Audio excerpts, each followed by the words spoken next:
berbakti kepada orang tua, maka sekali-kali janganlah kamu mengatakan kepada keduanya perkataan, "Ah," dan janganlah kamu membentak mereka dan ucapkanlah kepada mereka perkataan yang mulia. Quran Surat Al-Isra, ayat 23. Kedua orang tua adalah manusia yang paling berjasa dan utama bagi diri seseorang. Allah telah memerintahkan dalam berbagai ayatnya di dalam Al-Quran agar kita berbakti kepada mereka. Dalam beberapa ayatnya, Allah menyebutkan perintah tersebut beriringan dengan pentauhidannya. Seakan-akan Allah berpesan kepada kita bahwa kedudukan mereka adalah yang kedua setelah kita mentauhidkannya. Setelah hak Allah terpenuhi, maka hak terbesar setelahnya adalah hak kedua orang tua kita yang wajib untuk ditunaikan, baik ketika keduanya masih hidup atau telah wafat. Bahkan, keridaan mereka adalah penentu keridaan Rabb kita, Allah. Rasulullah bersabda, keridaan Rabb Allah ada pada keridaan orang tua dan kemurkaan Rabb Allah ada pada kemurkaan orang tua. Hadis riwayat Tirmidzi. Dan kedurhakaan kepada mereka adalah di antara dosa yang paling besar. Rasulullah bersabda, maukah aku kabarkan kepada kalian mengenai dosa besar yang paling besar? Beliau bertanya sampai 3 kali. Para sahabat berkata, tentu, ya, Rasulullah. Rasulullah bersabda, syirik kepada Allah dan durhaka kepada orang tua. Hadis riwayat Bukhari dan Muslim. Berikut ini kami tuliskan beberapa poin terkait masalah tersebut. Hak orang tua. Di antara hak orang tua ketika masih hidup adalah, pertama, orang tua berhak untuk ditaati selama perintahnya tidak dalam rangka tidak mendurhakai atau mempersekutukan Allah. Allah berfirman, dan jika keduanya memaksamu untuk mempersekutukan dengan aku sesuatu yang tidak ada pengetahuanmu tentang itu, maka janganlah kamu mengikuti keduanya. Qs. Luqman 15. Rasulullah bersabda, tidak ada ketaatan untuk mendurhakal Allah. Sesungguhnya ketaatan itu hanya dalam melakukan kebaikan. Hari Bukhari dan Muslim. Kedua, orang tua berhak untuk mendapat perilaku yang baik dan hormat. Allah berfirman, kami perintahkan kepada manusia supaya berbuat baik kepada kedua orang tua ibu bapaknya. Qs. Al-Ahqaf 15 berfirman, perintah berbuat baik ini lebih ditegaskan jika usia kedua orang tua semakin tua dan lanjut hingga kondisi mereka melemah dan sangat membutuhkan bantuan dan perhatian dari anaknya. Allah dan Rabb-mu telah memerintahkan supaya kami jangan menyembah selain Dia dan hendaklah kamu berbuat baik kepada ibu bapakmu dengan sebaik-baiknya. Jika salah seorang di antara keduanya atau kedua-duanya sampai berumur lanjut dalam maka sekali janganlah kamu pemeliharaanmu mengatakan kepada keduanya perkataan, ah, dan janganlah kamu membentak mereka dan ucapkanlah kepada mereka perkataan yang mulia. Dan rendahkanlah dirimu terhadap mereka berdua dengan penuh kasih sayang dan ucapkanlah, wahai Rabbku, kasihilah keduanya sebagaimana mereka berdua telah mendidik aku waktu kecil. Qs. Al-Isra 23-24. Dalam ayat ini, berbuat baik kepada ibu bapa merupakan perintah, dan perintah di sini menunjukkan kewajiban, khususnya, karena terletak setelah perintah untuk beribadah dan mengesahkan tidak mempersekutukan Allah, serta tidak didapatinya perubahan kalimat dalam ayat tersebut dari perintah ini. Lihat Al-Adabusi Syariah 1/434. Di dalam sebuah hadisnya, Rasulullah bersabda, sungguh merugi, dan sungguh merugi orang yang mendapatkan kedua orang tuanya yang sudah renta atau salah seorang dari mereka kemudian hal itu tidak dapat memasukkannya ke dalam surga. Hari Muslim. Ketiga, orang tua berhak untuk mendapat kata-kata yang lembut ketika kita berbicara kepada mereka. Berbicara dengan lembut merupakan kesempurnaan bakti kepada kedua orang tua dan merendahkan diri di hadapan mereka. Allah berfirman, maka sekali-kali janganlah kamu mengatakan kepada keduanya perkataan ah dan janganlah kamu membentak mereka dan ucapkanlah kepada mereka perkataan yang mulia. Qs. Al-Isra 23. Oleh karena itu, berbicaralah kepada mereka berdua dengan ucapan yang lemah lembut dan baik serta dengan lafaz yang bagus. Keempat, orang tua berhak untuk mendapat harta dari kita. Seorang laki pernah menemui Nabi dan berkata, ayahku ingin mengambil hartaku. Maka Nabi bersabda kepadanya, kamu dan hartamu milik ayahmu. Hari Ahmad dan lainnya. Hadits ini tertera dalam kitab Sahihul Jami' No. 1486. Oleh sebab itu, hendaknya seseorang tidak bersikap bakil kikir terhadap orang yang menyebabkan keberadaan dirinya memeliharanya ketika kecil dan lemah, serta telah berbuat baik kepadanya, yaitu orang tuanya. Kelima, orang tua berhak dimintai izin. Wajib bagi kita untuk meminta izin mereka sebelum bepergian.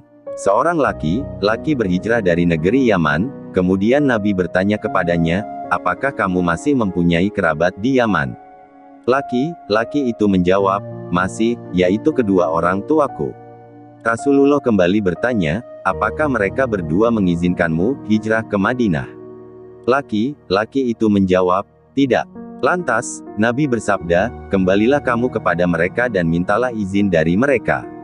Jika mereka mengizinkan, maka kamu boleh ikut berjihad, namun jika tidak, maka berbaktilah kepada keduanya. Hari Ahmad, Abu Dawud, Al-Hakim dan ia mensyahihkannya. Seorang laki mendatangi Rasulullah dan berkata, aku datang membalatmu untuk hijrah dan kutinggalkan kedua orang tuaku dalam keadaan mereka menangisi kepergianku.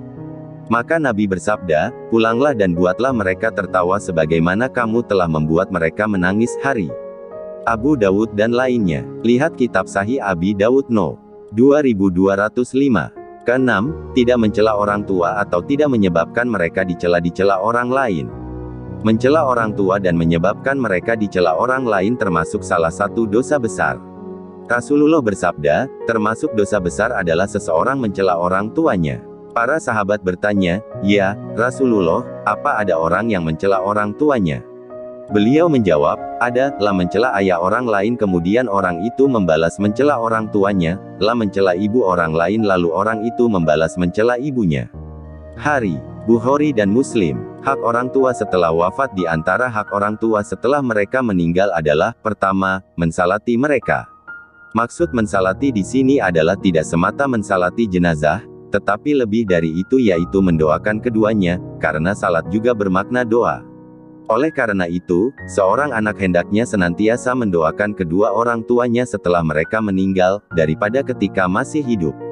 Apabila anak itu mendoakan keduanya, niscaya kebaikan mereka berdua akan semakin bertambah. Rasulullah bersabda, apabila manusia telah meninggal, maka terputuslah amalannya kecuali 3 hal, sedekah jariyah, ilmu yang bermanfaat, dan anak solih yang mendoakan dirinya. Hari Muslim. Termasuk di dalamnya, adalah beristighfar untuk mereka. Allah menceritakan kisah Ibrahim alaihissalam dalam Al-Quran, di mana beliau berdoa, ya, Rabb kami, beri ampunlah aku dan kedua ibu bapakku. Qs. Ibrahim, 41. Kedua, menunaikan janji dan wasiat mereka, dan melanjutkan kebiasaan baiknya. Hendaknya seseorang menunaikan wasiat orang tua dan melanjutkan secara berkesinambungan amalan kebaikan yang dahulu pernah dilakukan keduanya.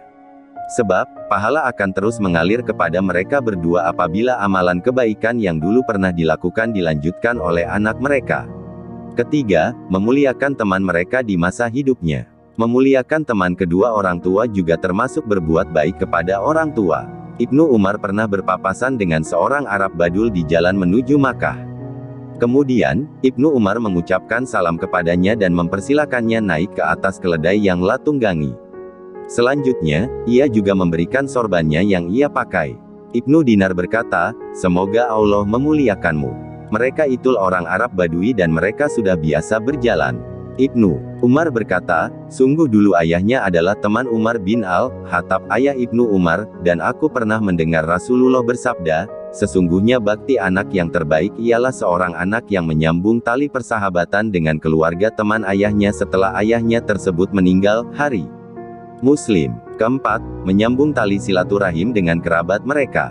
Hendaknya seseorang menyambung tali silaturahim dengan semua kerabat yang silsilah keturunannya bersambung dengan ayah dan ibu, seperti paman dari pihak ayah dan ibu, bibi dari pihak ayah dan ibu, kakek, nenek, dan anak mereka semua. Bagi yang melakukannya, berarti ia telah menyambung tali silaturahim kedua orang tuanya dan telah berbakti kepada mereka. Rasulullah pernah bersabda, barang siapa ingin menyambung silaturahim ayahnya yang ada di kuburannya, maka sambunglah tali silaturahim dengan saudara ayahnya setelah ia meninggal. Hari Ibnu Hibban No. 433. Lihat Sahihul Jami No. 5009. Keutamaan berbakti kepada mereka. Berbakti kepada kedua orang tua tentu saja merupakan amalan yang sangat mulia. Allah memberikan keutamaan yang besar bagi mereka yang mampu melakukannya. Abdullah bin Mas'ud pernah bertanya kepada Rasulullah, apakah amalan yang paling dicintai oleh Allah? Rasulullah bersabda, salat tepat pada waktunya. Kemudian beliau bertanya lagi, kemudian apa lagi? Rasulullah bersabda, berbuat baik kepada kedua orang tua. Kemudian beliau bertanya lagi, kemudian apa lagi? Rasulullah bersabda, berjihad di jalan Allah. Hari Bukhari dan Muslim. Berbakti kepada kedua orang tua merupakan salah satu sebab diampuninya dosa. Allah berfirman, kami perintahkan kepada manusia supaya berbuat baik kepada dua orang ibu bapaknya. Kemudian dilanjutkan dengan ayat berikutnya, mereka itulah orang-orang yang kami terima dari mereka amal yang baik yang telah mereka kerjakan dan kami ampuni kesalahan mereka, bersama penghuni surga. Sebagai janji yang benar yang telah dijanjikan kepada mereka. QS Al-Ahqaf 15-16.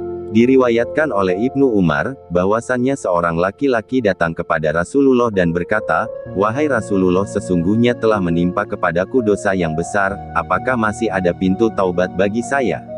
Maka Rasulullah bersabda, apakah ibumu masih hidup?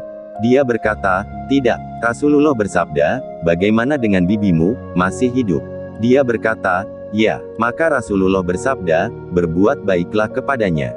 Hari Tirmidzi. Disahihkan oleh Ibnu Hibban dan Al-Hakim. Lihat Jami'ul Usyul 1/406. Berbakti kepada kedua orang tua juga termasuk sebab masuknya seseorang ke surga. Abu Hurairah berkata, saya mendengar Rasulullah bersabda, celakalah dia, celakalah dia. Rasulullah ditanya, siapa wahai Rasulullah? Rasulullah bersabda, orang yang menjumpai salah satu atau kedua orang tuanya dalam usia lanjut kemudian dia tidak masuk surga.